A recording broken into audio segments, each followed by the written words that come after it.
Hey guys, welcome to This Time with Daniel Shahbaz. Today we're sitting in my car. Right. And we're about to review... You don't tell? Don't tell anybody? Don't tell them. Okay. No, you don't. We're going to review a movie that you guys have never heard of. It's called Spider-Man Far From Home. Yes. And we just finished watching it. The reason why we're doing this review in the car is because we are now going to go see The Lion King musical. Not the movie yet. Not yet. But soon. Very soon. We're a couple weeks away, so we're just getting ourselves prepared emotionally for the live-action remake. Yeah. So Spider-Man Far From Home takes place pretty much right after Avengers Endgame ends, and spoiler for everything that happens in there, but Tony Stark is dead. Okay? He is, and this movie wastes no time just cutting into the fact that... It starts with just him dead. Yeah.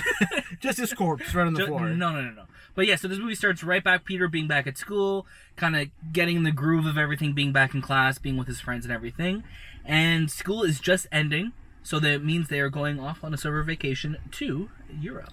So they're going to a bunch of places in Europe, and at the same time, a new character, Quentin Beck, a.k.a. Mysterio, shows up.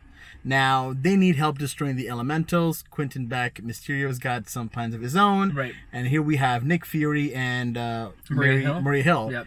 Here to help the day. So as Peter's kind of coming to terms with his own Spider-Man identity and also having to be a student. And deal with his feelings for MJ as well, too, which is a kind of a main plot point throughout this movie as well. Peter's kind of trying to come to terms with those. And also just kind of holding on to the fact that he's, well, taking over for Iron Man, but not really. Trying to fill in that void. That void that Tony left, right? Yeah. So that's kind of a recurring theme that we see throughout this movie. Which I love. I actually really loved Peter struggling with his powers. I think the best Spider-Man stories are the ones where Peter's really struggling with his internal conflicts. Correct. Right?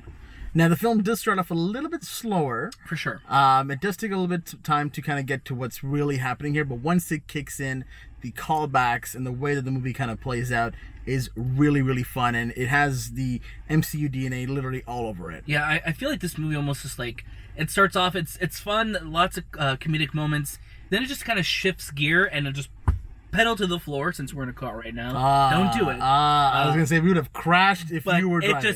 It just goes, and it just takes you on this wild ride right to the end, and just the visuals in this film are just gorgeous.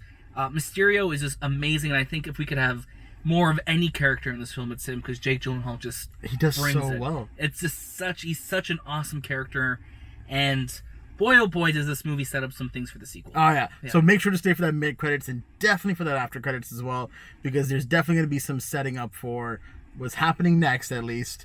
And I can't wait. We were grinning ear to ear, and I think the whole audience too just was loving it. Yeah. So I think it's easy to say for this movie, Shay, to watch it. And of course, as always, we're going to have more. We're going to dive into this movie more on the movie podcast, which is coming out next week. If you want to hear more of what we think about movies or what's been going on this week, we have a brand new episode that just came out yesterday, so definitely go check that out on any podcast streaming platform that you enjoy. That was this time. And we'll see you next.